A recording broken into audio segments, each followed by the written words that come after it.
ये कहानी है मधु की, जो ऑफिस भी करती थी और अपने घर को भी संभाला करती थी। ऐसे ही एक सुबह वो फुर्ती से सब लोगों के लिए नाश्ता और टिफिन बनाकर तैयार करती है। सारा काम खत्म करने के बाद वो खुद को देखती है।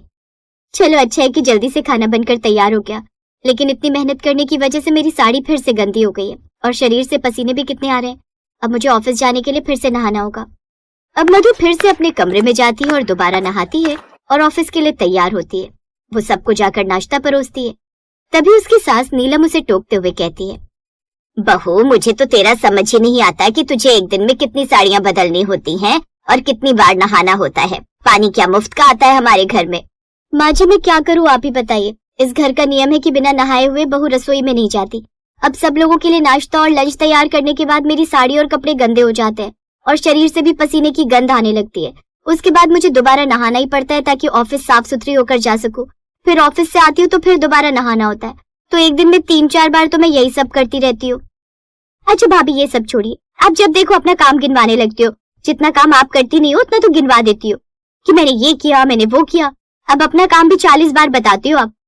बिल्कुल ठीक कहा तुमने रुचि। सच में मैं तो खुद मधु को ये बात समझा समझा कर थक गया हूँ, लेकिन ये मेरी सुनती नहीं।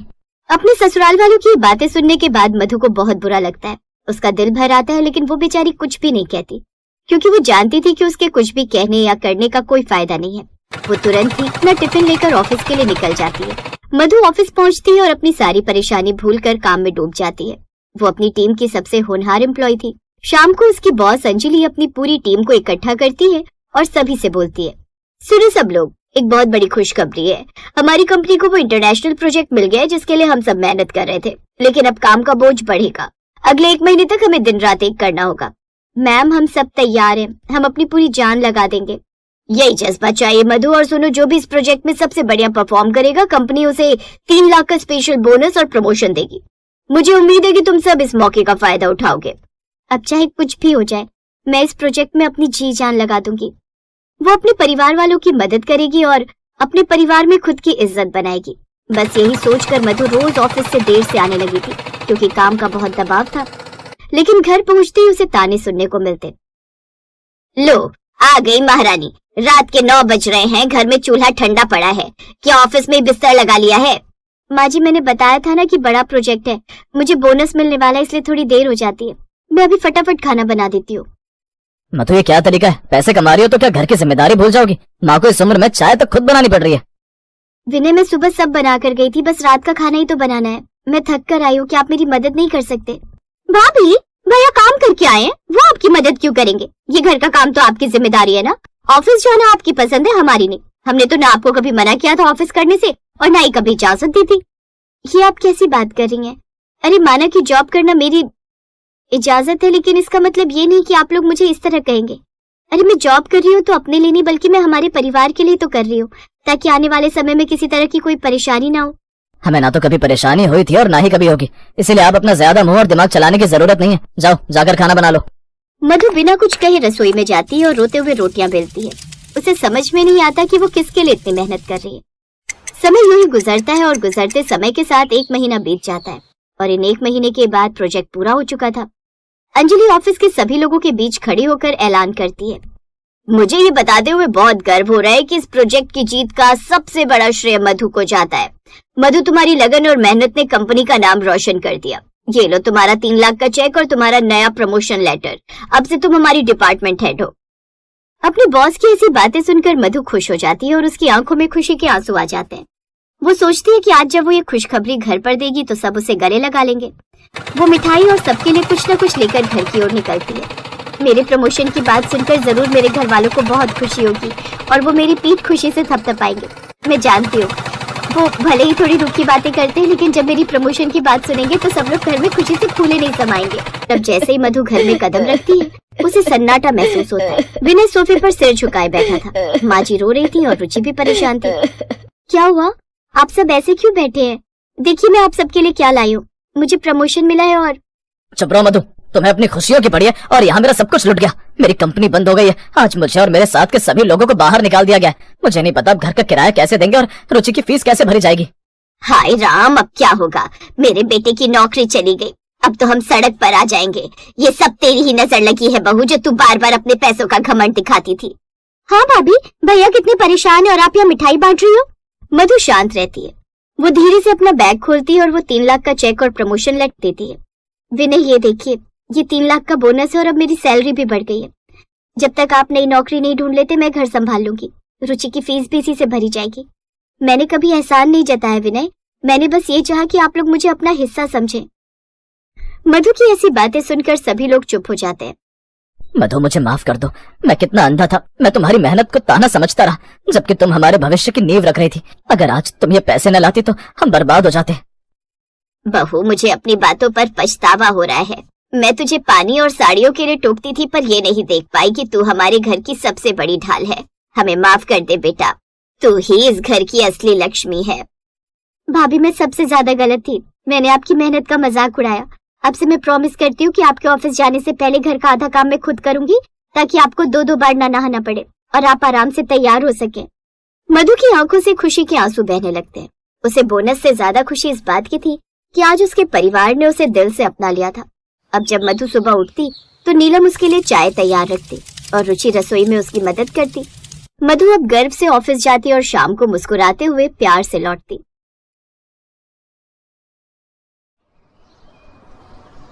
काजल और विनय दोनों पड़ोसी थे। बचपन से ही दोनों गहरे दोस्त थे। एक साथ ही स्कूल में पढ़ाई की, एक ही कॉलेज से दोनों ने ग्रेजुएशन पूरी।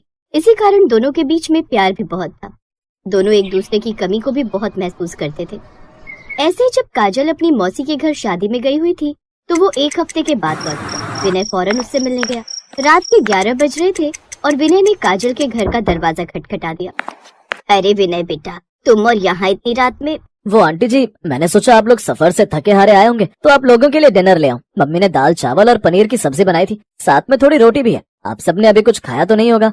वो दीदी ने पराठे और अचार दे दिए थे, वही रास्ते में खाए थे। बस हम लोग तो सोने ही जा रहे थे। अरे ऐसे कैसे आंटी जी?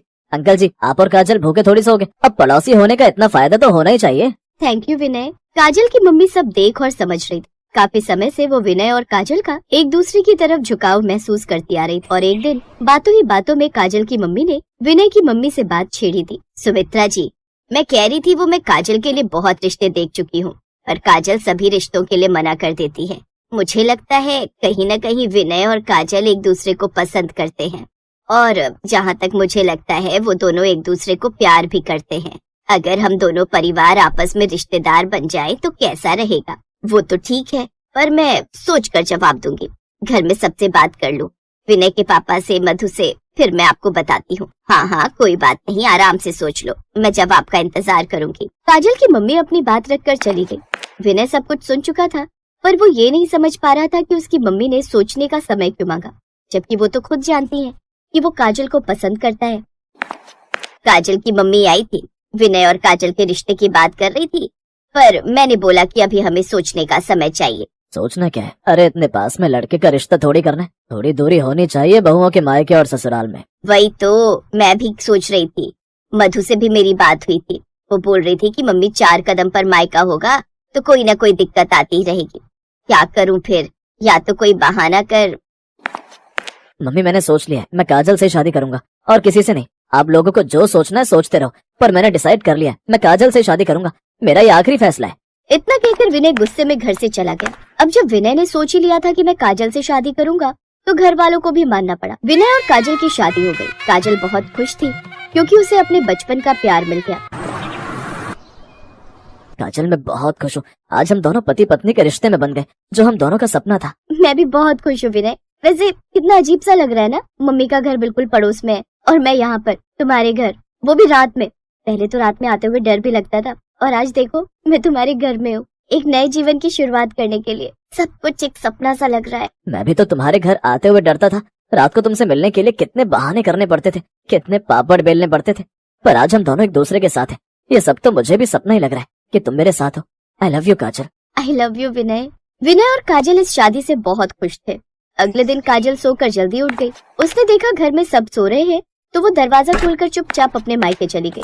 काजल की मम्मी तो सुबह जल्दी उठ जाती थी और काजल को भी सुबह जल्दी उठने की आदत थी। काजल को लग रहा था कि वो अभी भी अपने घर ऐसे ही आ सकती है, पर ऐसा बिल्कुल नहीं था। काजल, तू ऐसे चुपचाप बिना बताए यहाँ आ गई? अरे बेटा, आज तेरी पगफेरे की रस्म है, तुझे रस्म करके यहाँ आना था। तेरे सास ससुर को पता चलेगा तो वो कितना गुस्सा करेंगे। अभी कोई उठा नहीं होगा, जा चुपचाप वापस चली जा। हाँ हाँ पापा जा रही हूँ, एक कप चाय तो आराम से पीने दो, कितने दिन से ढंग से बैठकर चाय भी नहीं पी मैंने। मम्मी मुझे चाय के साथ रस दे दो और उस पर थोड़ी मलाई लगा देना। हाँ हाँ ला रही हूँ मेरी लाडो रानी। इधर काजल इत्मीनान से मायके में नाइट सूट में बैठी हुई चाय पी रही थी, उधर उसकी सास पूरे घर में उसे ढूंढ रही थी। विनय बेटा काजल कमरे में नहीं है तो फिर कहाँ गई? पूरे घर में ढूंढ लिया, वो कहीं भी दिखाई नहीं दे रही है। मम्मी एक बार छत पर देख कर आता हूँ। तभी काजल आ जाती है। काजल तुम बाहर से कहाँ से आ रही हो और वो भी नाइट सूट में? कहाँ गई थी तुम? वो आप सब सो रहे थे ना और मुझे चाय पीनी थी तो मम्मी के घर चाय पीने चली गई थी, बस वहीं से आ रही हूँ। तुम बिना किसी को बताए बिना किसी रस्म के अपनी माँ के घर चली गई। तुम्हें पता भी है तुम इस घर की नई नवेली दुल्हन हो। शादी के बाद नई बहू की ससुराल में कुछ रस्में होती हैं, इसलिए ये बचपना छोड़ दो। ये नहीं कि 4 कदम पर मायका है तो तुम ऐसे ही उठकर चली जाओगी। हमारी भी मोहल्ले में इज्जत है विनय, इसीलिए मैं काजल से तुम्हारी शादी के लिए मना कर रही। इतने नजदीक मायका होना बिल्कुल सही नहीं है, पर तूने मेरी बात नहीं मानी। अपनी सास की बात सुनकर काजल मुंह बनाती हुई कमरे में चली गई। उसी दिन से शुरू हुई काजल और उसकी सास सुमित्रा देवी के सास बहू के रिश्ते की कड़वाहट। अब तो जब भी मौका लगता काजल अपने मायके चली जाती और अपनी सास की खूब बुराइयां करती। माँ आपको पता भी है माँ जी घर का एक भी काम नहीं करती है, सारे काम मुझे ही करने पड़ते हैं। जब देखो बस यही ताना देती रहती है कि मैं यहाँ क्यों आती हूँ। उनका बस चले तो वो मेरा मायके आना ही बंद कर दे। अरे ऐसे कैसे आना बंद कर देंगी, ये कोई बात होती है? मैं आज ही तेरी सास से बात करूंगी। अरे पहले पड़ोसी थे, इतना प्यार था, अब समधी बन गए तो उसमें इतना घमंड करने की क्या जरूरत है? हमने भी अपनी बेटी दी है, कोई फेंकी नहीं है उनके घर में। रहने दो माँ। अरे मुझे कौन आने से रोकेगा, मैं खुद ही आ जाऊंगी, मुझे किसी से पूछने की जरूरत थोड़ी है। टेंशन मत लो, मैं चाहे दिन में 10 चक्कर लगाऊं, मेरा अपना घर है। अच्छा मैं जा रही हूँ, विनय के ऑफिस से आने का टाइम हो रहा है। काजल घर पहुँचती है तो घर का नजारा ही बदला हुआ था। काजल तुम मम्मी के घर गई हुई थी और मुझे बताया नहीं कि तुम मम्मी के घर गई हो। चलो कोई बात नहीं, वैसे मैंने वो मधु के ससुर रहते हैं ना गाँव में, उनसे 2 डिब्बे देसी घी मंगवाया था, गाँव का शुद्ध देसी घी। सोचा एक हम रख लेंगे और 1 किलो का डिब्बा तुम्हारी मम्मी को दे देंगे। बहुत बढ़िया घी होता है गाँव का। चलो मैं तुम्हारी मम्मी के घर चलती हूँ, उनसे मिल भी लूंगी और ये घी भी दे आऊंगी। आप और मेरे मायके? अरे वो तुम्हारा मायका बाद में है, मेरी सहेली आशा का घर पहले है। विनय हम दोनों सास बहू जा रहे हैं, थोड़ी देर हम वहीं बैठेंगे, तुझे चाय पीनी हो तो वहीं आ जाना। हाँ ठीक है माँ। काजल तुम मम्मी के घर मेरे लिए चाय बनाओ, मैं आ रहा हूँ। अपनी सास का बदला हुआ रूप देखकर काजल भी हैरान थी। काजल तुम यही सोच रही हो ना कि मेरे में अचानक इतना बदलाव कैसे आया? मैंने बहुत सोचा और मेरे मन में ये बात आई कि जब हम बेटों से दूर नहीं रह सकते तो बेटियों को अपने माता पिता से दूर क्यों रखें? बेटियों को भी बेटों की तरह पूरा हक है अपने मायके में कभी भी आने जाने का, अपने मायके में समय बिताने का। जिस तरह हम अपने बेटों को हमेशा अपने पास रखते हैं तो फिर एक बेटी को अपने माता पिता से मिलने के लिए इजाजत क्यों लेनी पड़े? अब मधु आती है तो मैं और विनय के पापा कितने खुश हो जाते हैं। मधु को भी तो मायके आकर बहुत अच्छा लगता है। ऐसे ही तुम्हारे यहाँ आने से तुम्हारे माँ पापा को खुशी होती है। काजल अब तुम्हें अपने मायके आने के लिए मुझसे या फिर घर में किसी से भी इजाजत लेने की कोई जरूरत नहीं, तुम अपने मायके कभी भी आ सकती हो। थैंक यू माँ जी मुझे समझने के लिए।